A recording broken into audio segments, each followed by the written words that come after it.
Welcome to the weekly market recap with SC Securities.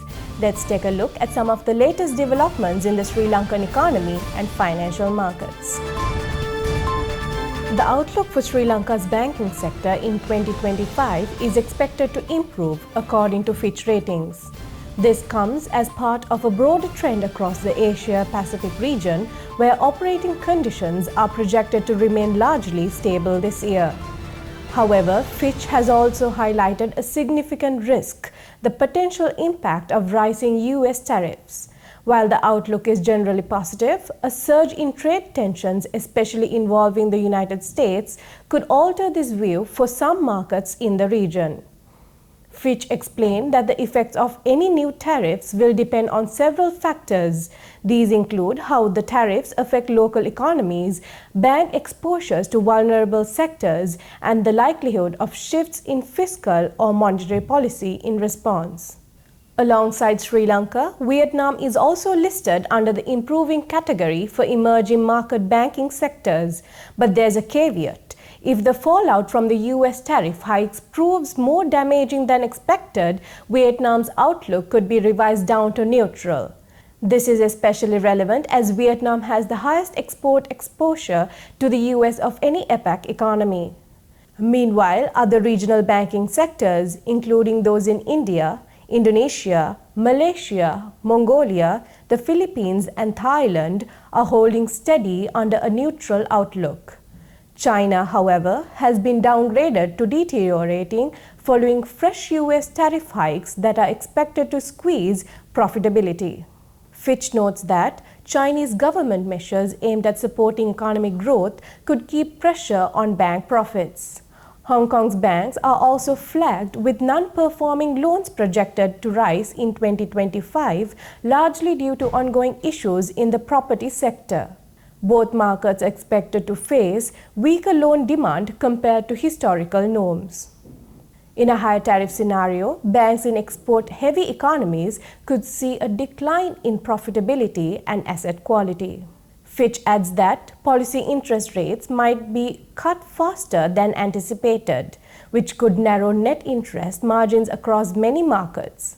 The agency believes the banking sector with neutral outlooks in the rest of the APEC region are better positioned to withstand high tariffs as their direct export exposure to the US is relatively low.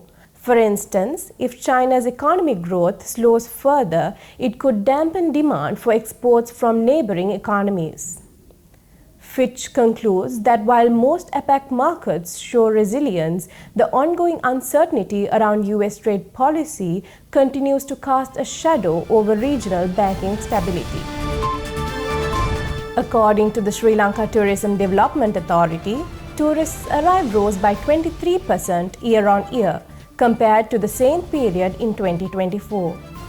As of April 20th, the country had welcomed over 846,000 international visitors. Notably, more than 123,000 of those arrivals were recorded in just the first 20 days of April, highlighting the steady momentum in travel demand. India remains the top contributor with nearly 25,000 visitors this month alone.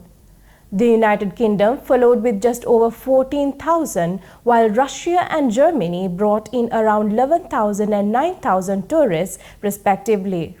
Emerging markets like China and Australia are also making strong headway with year-on-year growth of 18% and 12%, reflecting a broader diversification in visitor profiles.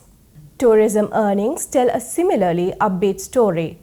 Central bank figures show revenue for the first quarter of 2025 reached $2.1 billion, up to 35% from the same period last year.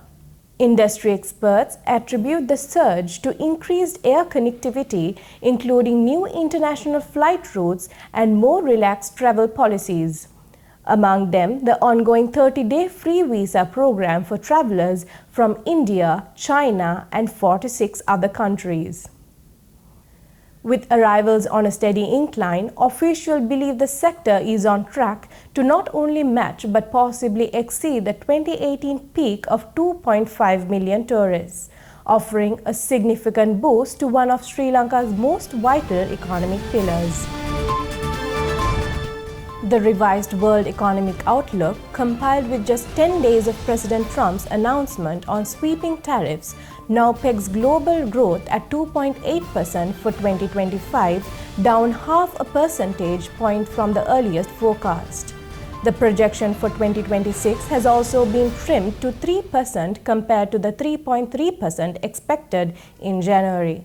The IMF warned that the sharp escalation in trade disputes, combined with the uncertainty over future policy directions, is weighing heavily on global economic activity. Their chief economist described this moment as a turning point, saying the global system that's shaped the last 80 years is now being reset. Growth cuts were widespread. The US economy is now expected to grow by just 1.8% in 2025, down from the earlier projection of 2.7%, while inflation in the US is expected to hit 3%, 1 full percentage point higher than January's estimate.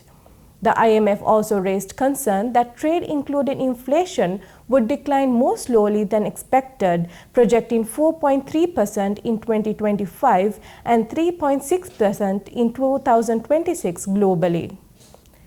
Despite these challenges, the IMF clarified that it does not foresee a recession in the US, although the probability of a downturn has now risen from 25% to 37%. Across the globe, trade growth has also taken a hit. The IMF slashed its forecast for global trade growth to just 1.7%, nearly half of the 2024 level. The report suggests that ongoing geopolitical fragmentation is making trade more expensive and less efficient. Turning to other regions, Canada and Mexico, both targeted by US tariffs, also saw downgrades.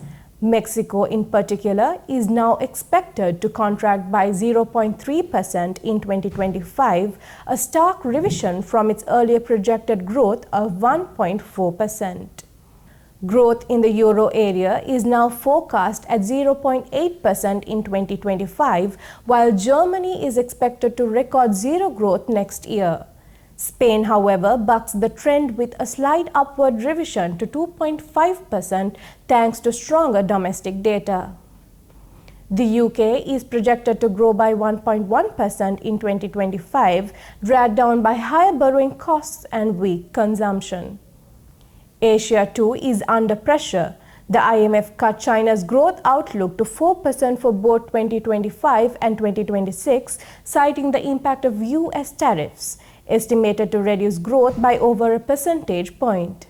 Still, China's stronger fiscal response is expected to cushion the blow. Lastly, Japan is projected to grow at 0.6% in 2025, reflecting a 0.5 cut from earlier estimates, primarily due to trade headwinds. The IMF concluded by stressing the urgent need to restore clarity and stability in global trade policies, warning that without structural reforms and predictable rules, the path ahead remains uncertain. Let's take a look at this week's Treasury-bill auction results. With the recent Treasury-bill auction, the 91-day T-bill rate stands at 7.62%, up by 3 basis points. The 182-day T-bill rate stands at 7.98%, up by 2 basis points, and the 1-year T-bill rate stands at 8.29%, showing down by 2 basis points compared to the previous week. Thank you for watching. We'll be back next week.